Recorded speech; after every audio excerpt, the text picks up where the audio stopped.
ओम योगेन चित्तस्य पदेन वाचा मलं शरीरस्य च वैद्यकेन योपाकरोत्तं प्रवरं मुनीनां पतंजलिं प्राञ्जलिरानतोऽस्मि.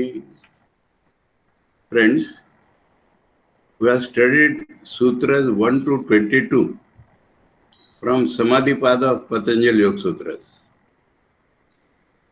And we have seen that yoga is not concentration, yoga is equal to Tat Prapti Upaya. Now Swamiji says, one of the four upayas Swamiji has described, do this either by work or worship or psychic control or philosophy, and not only four, by one or more or all of these and be free. Out of these four, he has given infinite combinations. But out of these four, the third one is by psychic control. And this Patanjali is taken up and he calls it Chitta Vritti Nirodha.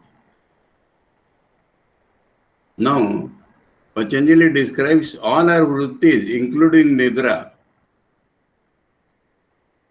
Now, the vrittis may be klishta or aklishta in a general way. In the 12th Sutra, he says, Abhyasa Vairagyabhyam Tan Nirodha. That also should be taken in a general way.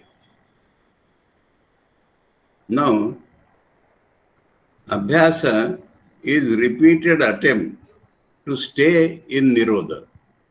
Abhyasa, according to Patanjali, is repeated attempt to stay in Nirodha. And the Nirodha itself is the vritti. And how this Abhyasa becomes steady or firm? In the 14th Sutra, he says, this becomes firm by Dirgha Kala, Nirantarata, Satkara, Asevito. That means for a long time, without a gap, and with love and respect.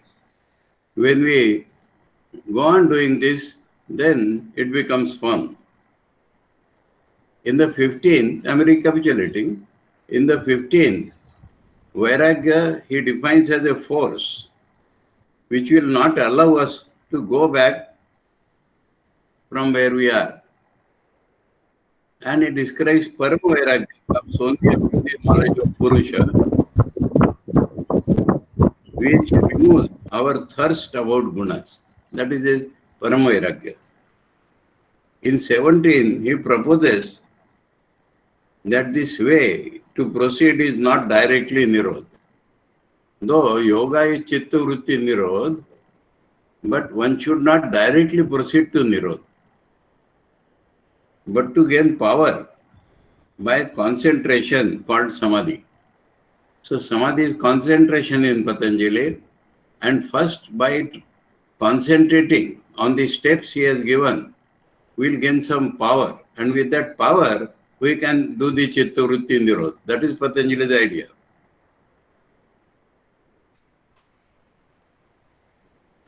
Now, when we do this concentration, we can concentrate on gross objects.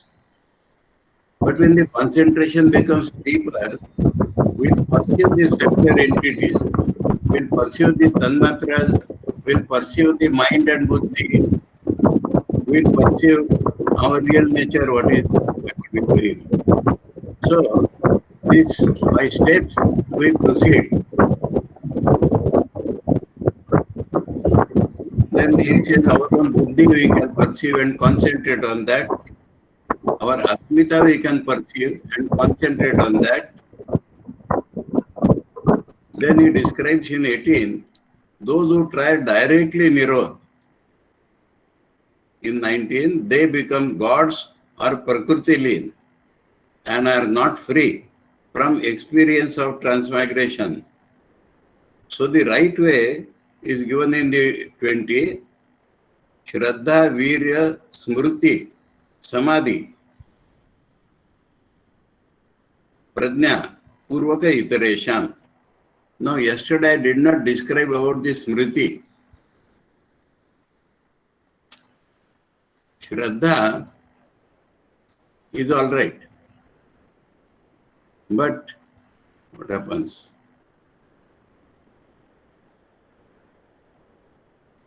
Why you are missing? Now, Shraddha we have described, that zeal to go forward is Shraddha, and Virya, what we get by concentration on our own self, then the power comes, and Smriti. What is Smriti?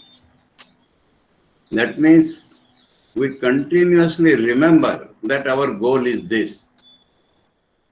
The memory of goal and way, that is called Smriti. And so this will help us to go forward. We must always, otherwise what happens?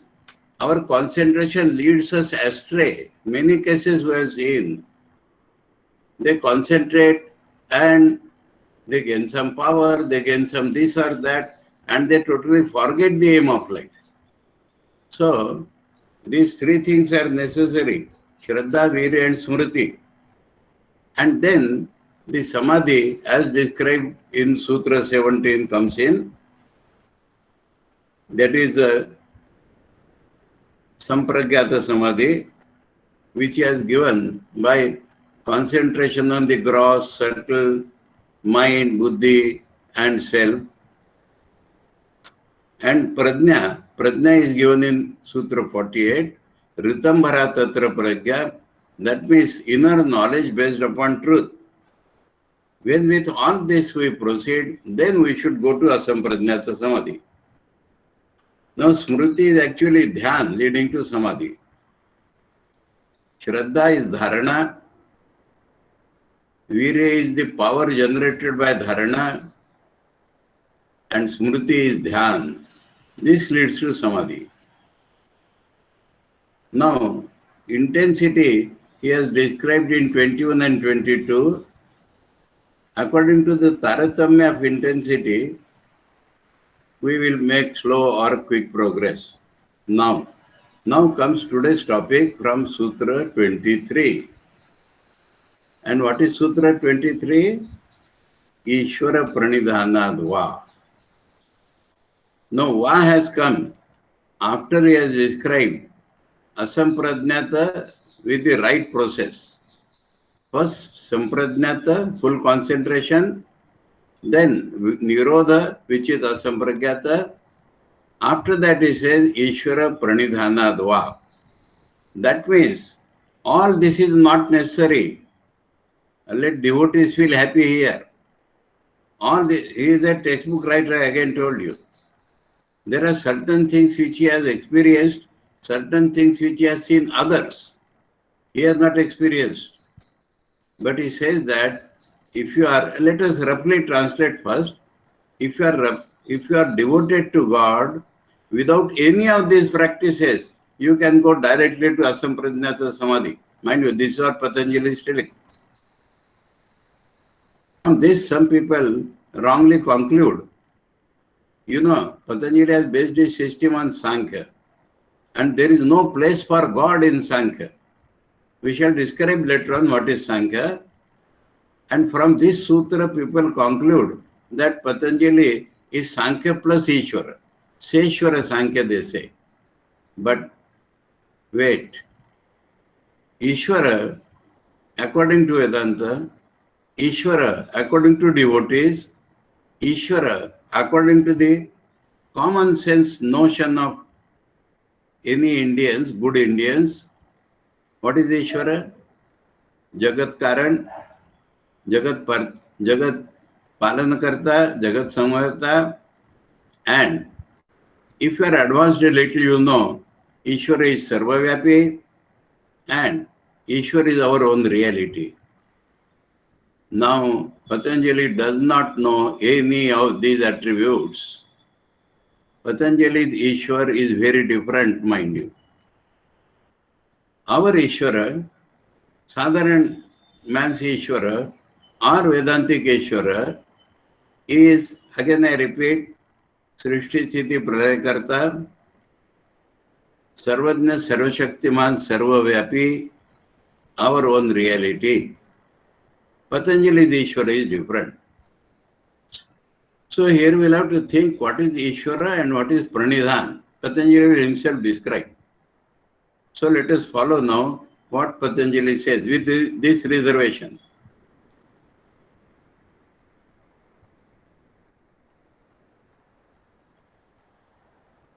Now devotees even do not try for the highest goal, but because of their devotion to God, they get it. Sri Ramakrishna has repeatedly told about it. And they have to proceed without this cumbersome process. Concentrate on this and that and that. Without... Now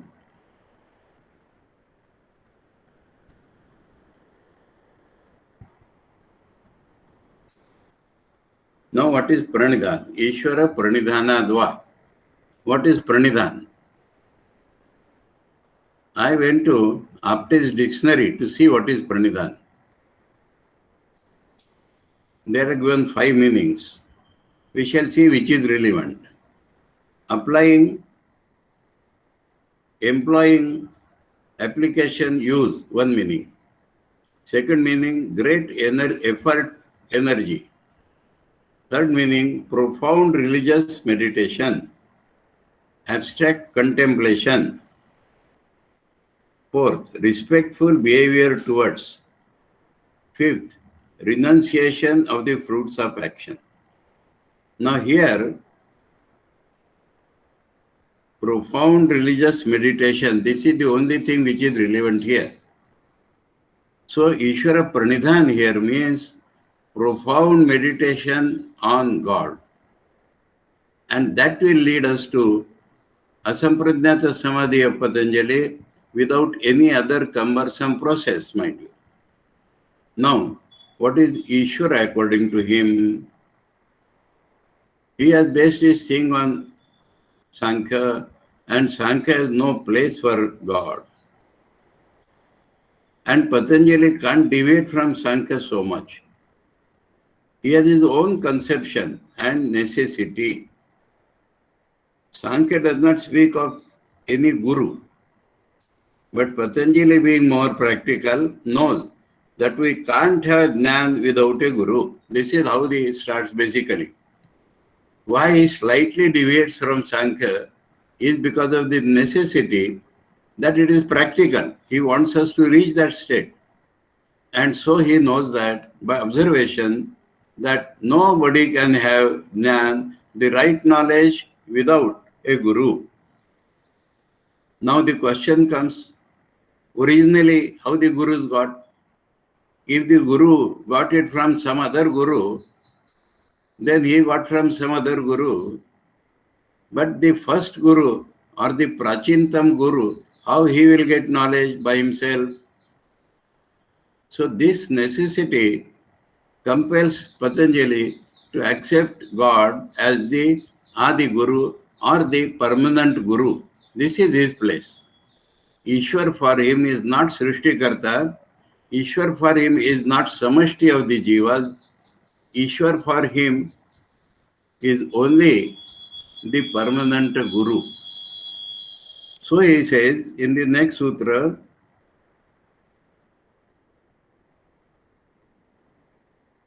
so he accepts God only in that sense. Now, in the next sutra, here before we proceed, let us think of Sankhya philosophy. It is very necessary here. Patanjali has based everything on Sankhya philosophy. So let us understand Sankhya philosophy here, very important. Some people yesterday asked me a question also on this.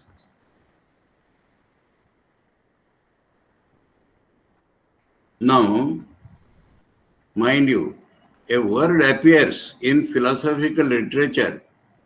Various meanings are associated with that word. Before I go to Sankhya philosophy, let me tell you, Bhagavad Gita has repeatedly used the word Sankhya. It does not mean Sankhya philosophy at all. The word Sankhya is derived in two different ways. Kya stands for knowledge. We know Vikhyata, Prakhyata, Khyati. Kya stands for knowledge.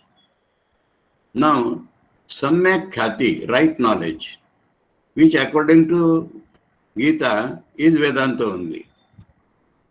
So, in Gita, so many times the word Sankhya is used, it always means Vedanta only, the right knowledge, the ultimate knowledge. Now, Sankhya, other meaning of Sankhya. Sankhya, counting, for some people, unless we count, we do not get right knowledge. So, this Sankhya philosophy is based upon two counts. One is always they count the gunas, sattva, raja, tama. Everything in the world, sattva, raja, tama, that is one count. Secondly, they talk of 24 tattvas, prakriti and mahat and panchendriyas and this counting also. So one who is expert in counting is Sankhya philosophy. And Bhagavan in the Gita has referred to it in the 18th chapter. Prochate guna sankhya yathavat shrunutannyapi.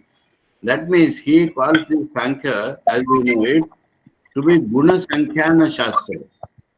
Shastra which deals with counting of gunas. So, you understand now two different meanings of the word Sankhya. Sankhya referred by Gita is Vedanta. The other Sankhya is counting. And on this counting Sankhya, Patanjali has based his philosophy, Darshan Puro. Now, in Gita, let us understand this still more clearly. In Gita, there is a shlok, Sankhya Yogo Pruthak Bala Pravadanti na Pandita Ekamapya Sthito Samyak Uvayor Vindate Phalam. Here Sankhya does not mean Sankhya philosophy, Yoga does not mean Yoga philosophy. The commentators on Patanjali Yoga have tried to say that Sankhya and Yoga are referred in the Gita. No. Sankhya means Vedanta, Yoga is Tat Prapti Upaya. We already told you repeatedly. Now, the Jnanis who have come to have some experience of the Atman, whether you go by their path or Yoga, Tat Prapti Upaya, maybe Karma Yoga, you go by that path. Now, there are not four paths or two paths. There is one path and there are two parts of that path. So whichever part you stand, you are going to the end. That is the meaning of Sankhya Yoga. Pruthak Bala. Bala means Avivekis. They think they are two separate. Pandits will tell you, no, they are, whatever path you take, you are reaching the same goal. This is the Gita meaning of Sankhya and Yoga. Now, I told you the other meaning is counting. This Sankhya has no place for a creator God or samashti or permanent ruler.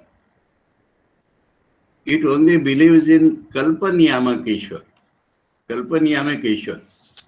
We have referred to Prakriti-lin Purushas. When a man becomes identified with the whole Prakriti, in the next life, for us, in the next Kalpa, when the creation will come again, such a person is given the charge, you please govern the world. That is the only Ishwar Sankhyas believe. Not permanent Ishwar, not Guru, not creator, but a person temporarily, a one kalpa is temporary for them, temporarily put in charge of governing the world. Otherwise, how the world comes about?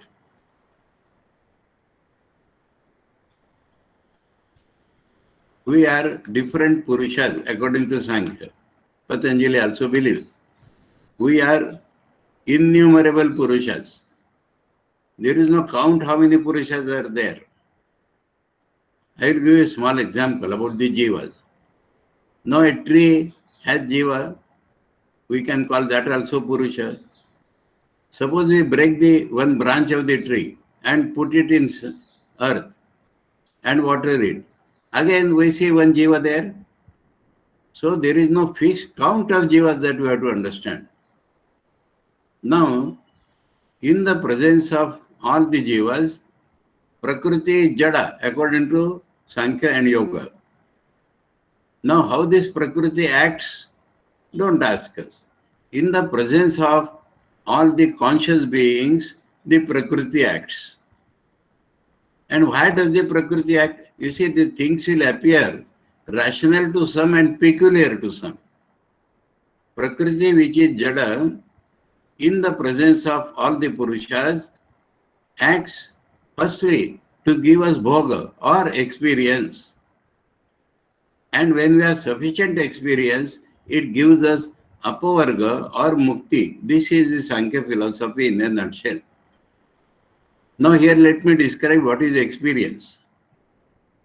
If we go on repeating the same mistake throughout our life, it is not experience.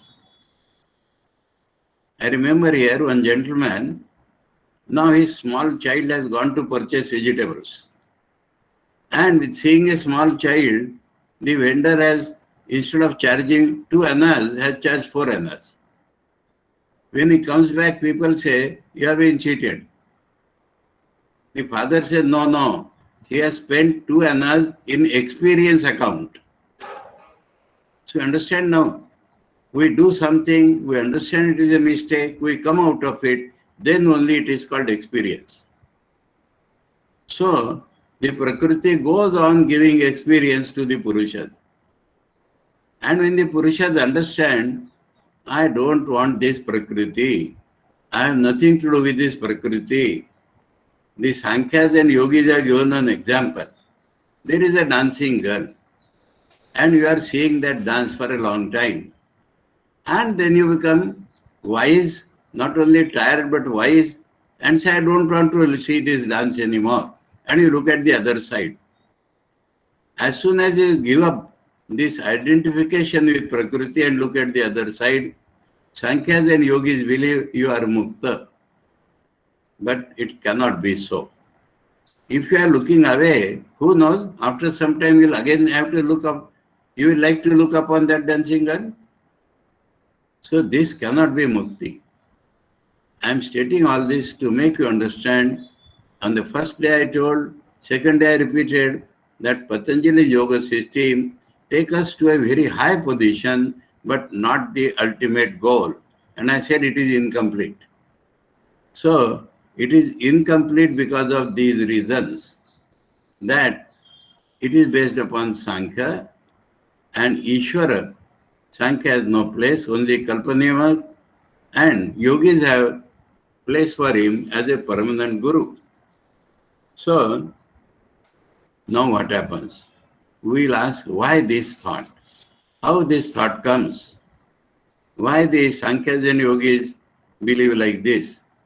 When a common man knows about God, when a little pure man knows much about God, even Vedanta is ready to tell us everything about God, why the Sankhya's have gone astray in a way? Now, if you give utmost value to your buddhi, it becomes madness. Buddhi is very limited. Please remember, my Guruji repeatedly told me to take down this sentence if you like. The highest intelligence is that which understands the limitations of intelligence. The highest intelligence is that which understands the limitations of intelligence. Now this, though the Sankhya's and Yogis believe in the Vedas, they think that intelligence is superior than the Vedas. And this has led them astray. So, what is the Atman felt by them? Another funny thing about Sankhya I will tell you. They say this Atman is pure consciousness and Sukha Dukkha cannot touch the Atman. Then how I am different from you? Because of Sukha Dukkha. This is what Sankhya tells us. See, is it not funny? Atman has no connection with Sukha Dukkha, and my Atman is different from your Atman because of Sukha Dukkha. So this is where Buddhi leads us to. Now, we know that we are untouched by Sukha Dukkha always, unless, Vedanta will tell us, unless we reach a state bodiless, then only we are mukta. So, I am describing this in detail, then only we can understand Patanjali, otherwise not. So, Sankhyas have not understood these limitations of intelligence, and on this Patanjali has based his sutra. And that is why there are inherent limitations. Now, let us see again that sutra, 23rd. Patanjali has to say sutra, Ishvara Pranidhanadva.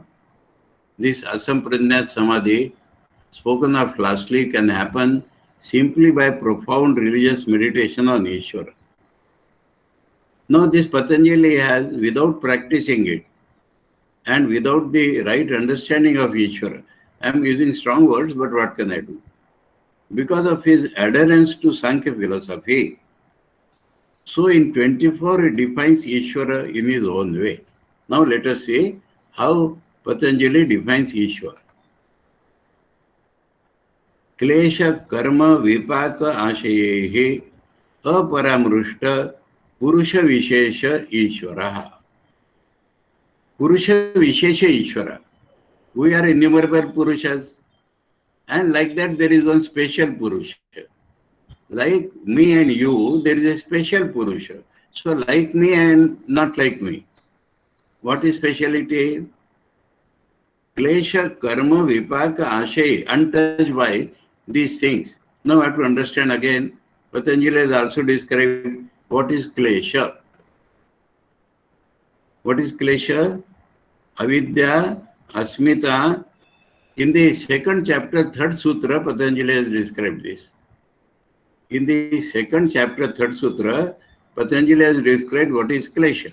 But it is necessary here because Ishvara defines as a Purusha who has no Klesha. Klesha is Avidya, Asmita, Raga, Dvesha and Abhinivesh. Avidya is ignorance. Every Indian philosophy has to accept ignorance is wrong knowledge because our present experience cannot be reconciled with the true experience. And so, at some point, everybody has to accept that we have wrong knowledge. It is the first klesha. And this wrong knowledge gives rise to first asmita, I consciousness. This is the first product of right knowledge, wrong knowledge. Then this is followed by attraction and repulsion. That is the nature of every jiva. Attraction and repulsion. And then abhinivesh. Abhinivesh means unwilling to give up this body, clinging to this body, not ready to die, not liking death. These are the kleshas in every Purusha, but not in God. God is a special Purusha who does not have a klesha. Next is karma. What is karma? Our consciousness that I am the doer, this is karma. Whether I think or I breathe or I eat or do prescribed karmas or not do prescribed karmas, even I sleep, I am the doer. This defines all karmas. Now, in Ishvara, this I am the doer is not there. Gita has described this beautifully. If your doership is gone, apparently you may kill the whole world. You know, Ishvara is the pralay karta, according to common man or according to Vedanta. But he does not incur any sin because he has not killed. There is no I in him. So the difference between Ishvara, special Purush, and we is that he has no karma. And if there no karma, vipaka. Vipaka means the fruits of karma.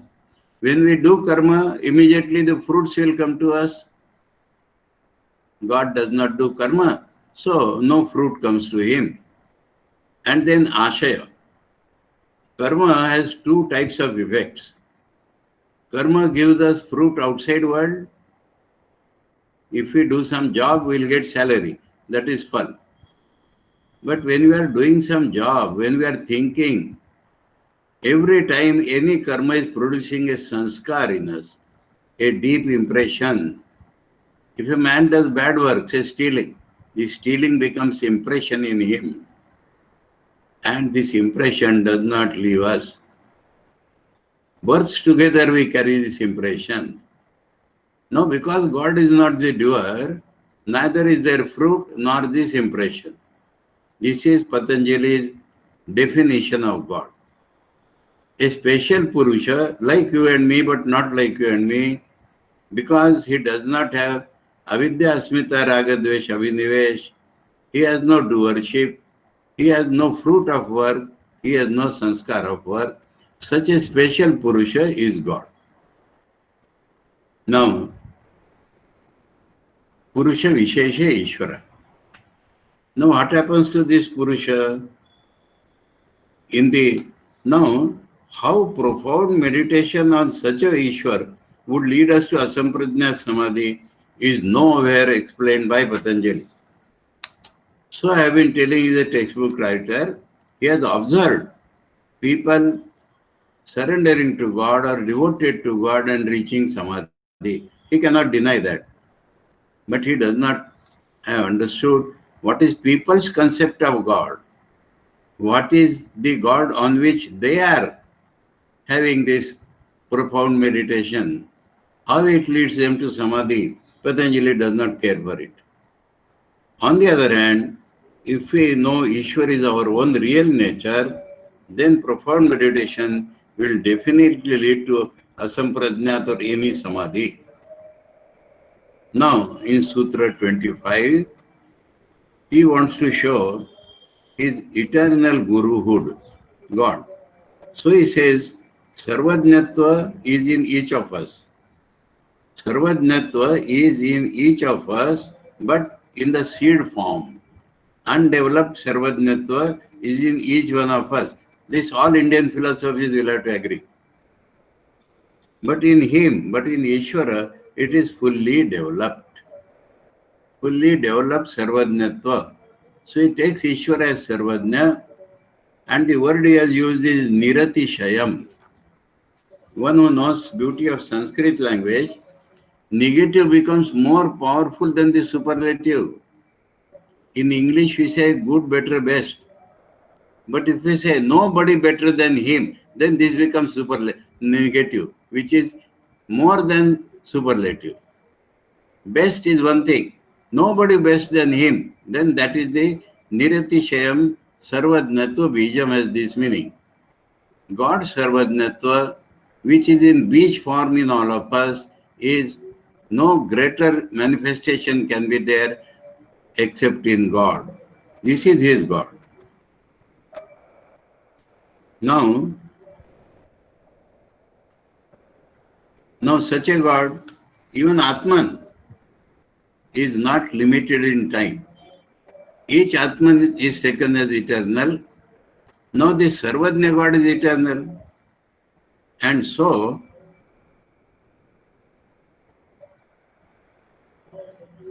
he says, Sab Purvesham api Guru Kalena Anavacchetat. As I was telling you, without Guru you cannot get knowledge. This Guru got from previous Guru. Like that, if the chain goes, then how the original Guru got the knowledge?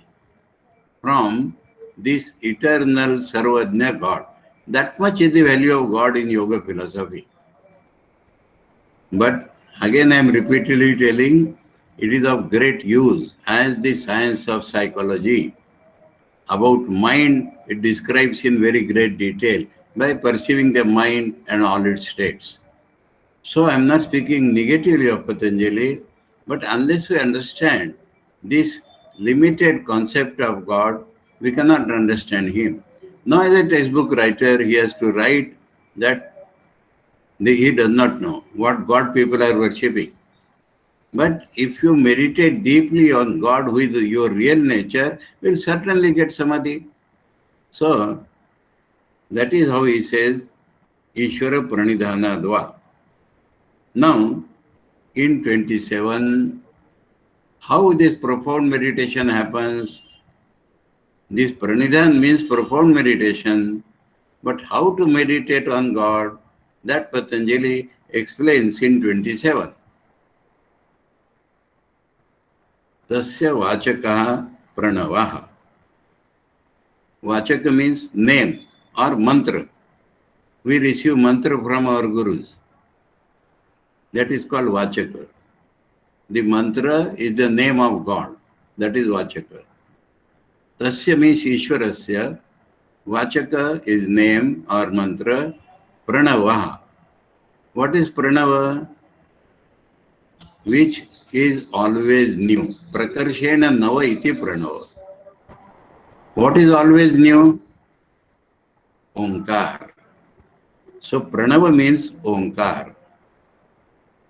And Patanjali has not described the meaning of Omkar, but he says the name of God is Pranava or Omkar. And then profound meditation. In the 28th Sutra, Tad Japaha Tadartha Bhavanam. How to profoundly meditate? Continuously do japa of this Omkar and side by side think of its meaning, which he has not given. Repeat it. Now, the japa, is of three types. For practical purpose, I am telling. Some people do loudly take the name of God. That is called Vachika japa. Sometimes you see the lips moving, no sound comes out. That is Upanisha japa. And sometimes completely inside, that is Manasa japa. And side by side, feel its meaning. Bhavanam. Bhavana we have to understand. It is not equated to think. Bhavana means feeling. So it borders on experience. Feel the meaning of Omkar. This will give the profound meditation on God. At this point, let me tell you in detail what is the meaning of Omkar. Okay? What is the meaning of Omkar? Now let us think of the whole world, including ourselves. If I ask you, of what is this world made? Let us not go to Sankhya or anybody. Let us think independently. Or what the rishis have told. You know the world is made of 5 things. I don't mean the 5 elements. Please note down those who want. World is made of Sat, Chit, Ananda, Nam and Roop. Sat, Chit, Ananda, Nam and Roop. Now Satchidananda is Brahma or Atma. Existence, knowledge, bliss. Existence, Chaitanya, Ananda. But there are Nam and Roop in this world. Names and forms. Tell me, by deeply thinking, is there anything in the world which is outside these 5 things? You see something, chair. Chair is a name. It has a form. Man, a name and a form. Woman, a name and a form. Satchidananda is always there. If Satchidananda is not there, we would not see the world. If Chaitanya is not there, we will have no knowledge of the world. If Ananda is not there, we shall not will to live. But the world consists of names and forms. Now consider this. Consider form. What is form? Continuously changing entity. We are going very deep today. Form is continuously changing entity. We say we have built this house, nothing will happen to this house for 100 years. Is it true? Because nothing will happen means it will be same as it is today. So count 100 years from there, eternally nothing will happen. Rupa is changing every moment. Doctors will tell us, after 12 years, no old cell remains in the body. Young man, child, old man, Rupa is changing every moment. Tree, today one type, tomorrow changed. Now how this Rupa, which is continuously changing, can have any existence? Why it appears to exist? The answer is because Brahman is real, because Atman is real, because Brahman is the background of the world, so the world appears to be real. I am explaining the meaning of Om, which Patanjali has not done, and without which Patanjali says, think of the meaning of Om, feel the meaning of Om.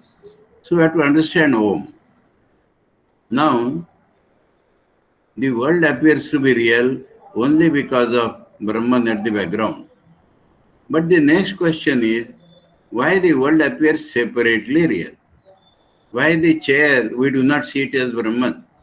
Why the chair appears as chair other than Brahman? Why man appears man other than Brahman? Why woman appears as woman other than Brahman? Tell me the answer. The answer is that we have given a name to that person. When you are born, a Mansapinda comes out of the mother's womb. And on the 12th day or any day, they say you are Sachin. You become Sachin. People call you Sachin. That is the only thing which makes a form apparently real other than Brahman. Remember this thing. And that is why we say the world consists of names and forms other than Satchidananda. Now, consider deeper what is a name. Any name is a combination of certain sounds. Each sound has a meaning. Ka means water, Kha means Akash, Ram means Agni. Each sound has a meaning. Now, what are the sounds? The original sound, let us find out. As the sound comes out of the sound box, our throat or from wherever it comes, without giving any form to it, without molding it in any way, if we allow it to escape our mouth, what it would be? Let me joke here a little at the cost of Bengalis. Not O, huh? Not O. I am joking. If somebody has to teach the correct Bengali pronunciation, one has to tell him, hold a rasgulla in the mouth and then talk. So, is the original sound. Now, what are the other sounds? Ka, kha, ga, etc. Before this comes out, we make it touch some portion of the sound box. Please remember. In Bengali, especially the grammar is taught Murdhanya, Talavya, Dantya. When goes out, suppose we touch the teeth, then ta comes. If we touch the murdha, then ta will come. So, ka, different touches. And touch is of 5 types, you know. Ka, let us say ta. Ta is we touch the tooth. Now, touching the tooth and letting off more air, Mahapran, tha, it becomes. Here I will again joke, it is very difficult for Tamilians to say tha. They call it ta. Anyway, now I am telling the different Indian languages. Now, more air is called tha. Now this tha, when we touch it very softly, it becomes the. The is soft touching. Now soft touch with more air becomes dha. And if the sound comes more through nose, then mouth, then it becomes na. Same touch of the teeth, 5 types. There are other types of sounds which are also dependent upon touch, light or strong. This is how all the letters are made, and each letter has a meaning. Now suppose I want a sound which is the totality of all sounds together, combination or totality of all sounds together. How it comes out? Swamiji has explained this nicely in his Bhakti Yoga. Now, the sound should touch every point of my sound box. What will be the sound? It will be the rolling sound. Ooh, ooh. It appears strange how ooh, which is a swara, can include ka, kha, ga, etc. But if you see, every sound comes by touching some point of the sound box. And if you want that the sound should touch all portions of the sound box, it will be oo. Understand this point? So oo means totality of the varieties. Now, what is the last sound? Im.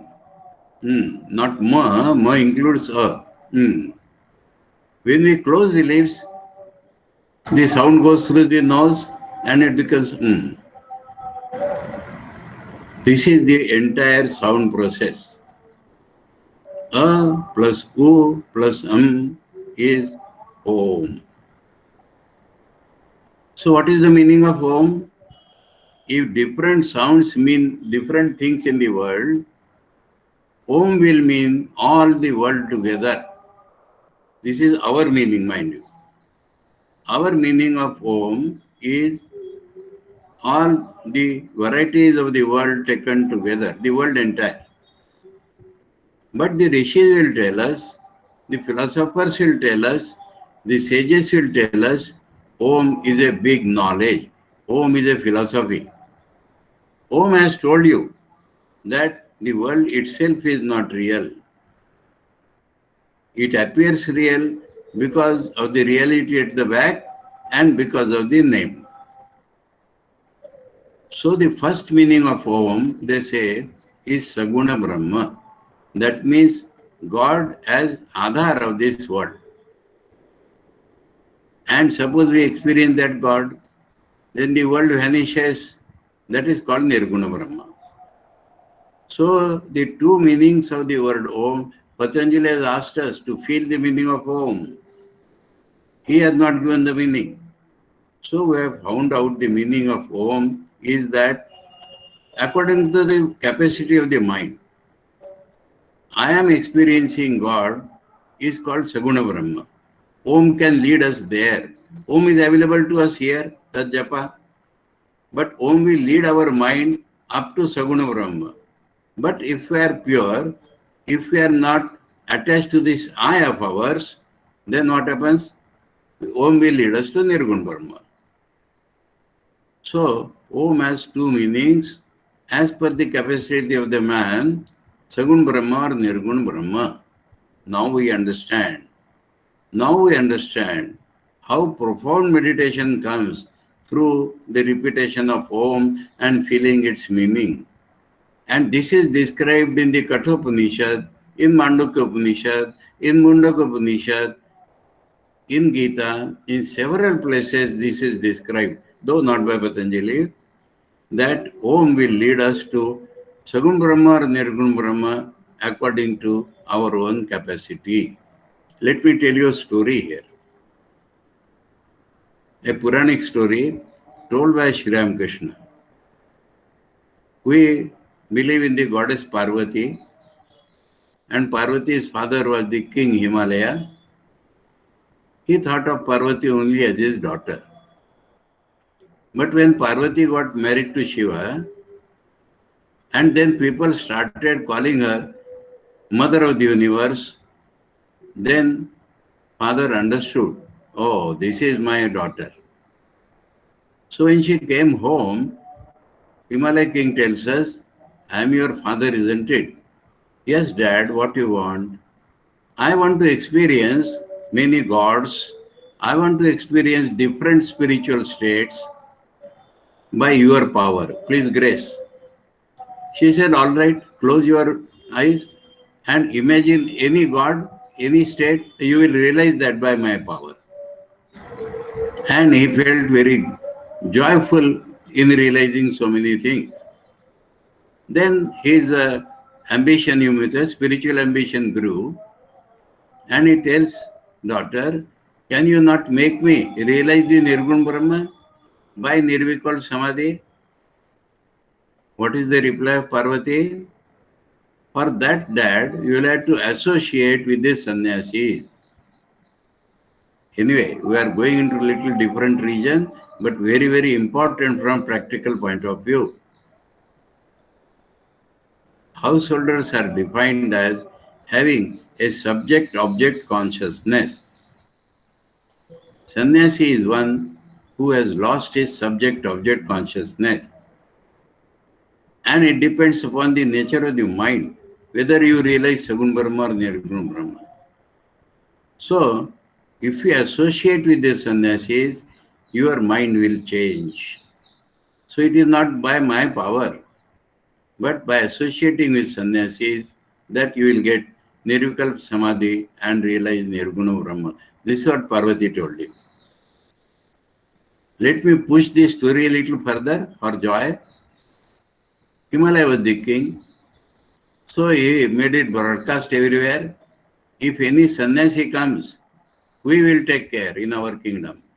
He will not have to worry about his eating, drinking, staying, clothes, anything. I want to associate with them. And out of association with the sannyasis, Himalaya has become Sita Prajna. I am telling some fun, but real fun. That we hear of landslides. Now Himalaya is sitting as a Sita Prajna. And we pull at his body, cut trees, this, that. Then little he has to adjust his body. That is called landslides. So this is the feeling of the real meaning of Om. And if we do this, definitely we will attain Samadhi, any Samadhi. And so, this is what Patanjali unknowingly is asking us to do. So, we have gone today up to this Sutra 28, Tajjapas Sadartha Bhavanam. Bhavana means feeling. And we have to chant Om mentally, maybe loudly in the beginning, Upamshi in the middle, but mentally, and feel. I am trying to explain what is meant by Patanjali, though he may not have stated it explicitly. If we can do this and feel the meaning of Om, which is nothing but our own reality, we shall realize Brahman as Sagun Brahma, and if we have the capacity, we can realize also the Asamprajnata or whatever you call it, any type of Samadhi, including the Nirguna Brahma in the Nirvikalpa Samadhi. Now, how it works, this we will take in the next lecture. How this profound meditation takes place, what procedure it follows, that Patanjali will tell us in great detail according to him, and we can take it in our next class. Any questions, please? Any questions, please? Pranam Maharaj, there is a comment. There is a comment from somebody. Namaste Maharaj. So the complete science is Vedanta if Patanjali is incomplete science. Patanjali is the best supplement to Vedanta. Vedanta will tell us the truth, but if you have to practice, we cannot do without concentration. Without concentration, we cannot do anything. And concentration is best taught by Patanjali. The mental science is best taught by Patanjali. This is the real position. Otherwise, why we divide our darshanas into 6 and different levels are given to them? We call Nyaya and Vaisheshika the lowest philosophy, Sankhya and Yoga as the middling philosophy, and Mimamsa and Vedanta on the top. Mimamsa believes only in the karma portion of the Vedas. Vedanta takes up the knowledge portion of the Vedas. Now, in Hinduism, if you call it Hinduism, in religion, the highest authority is Upanishads, mind you. Highest authority is Upanishads. And Gita, Swami Vivekananda calls us, is the divine commentary on the Upanishads. And there is another treatise called Brahma Sutra, where he has systematically presented the Upanishads. So these three are called the Prasthanatraya, and they are the leaders. All other philosophical systems are halfway houses, but again I repeat, it is a tremendous help if you can know mind, if you can know the states of the mind, and thereby we can control it. Our goal in Patanjali is not concentration. Our goal in Patanjali is to gain power by concentration and then not allow any wave to rise in the mind. What happens, what we need is another topic. But this is how Patanjali is extremely useful practically. Okay? Okay? So, let us conclude. Yogena chittasya padena vacha malam sharirasya cha vaidyakena yopakarottam pravaram muninam patanjalim pranjaliranatosmi. Om Shanti Shanti Shanti. Harihi Om Tat Sat. Shri Ramakrishna Arpanamastu.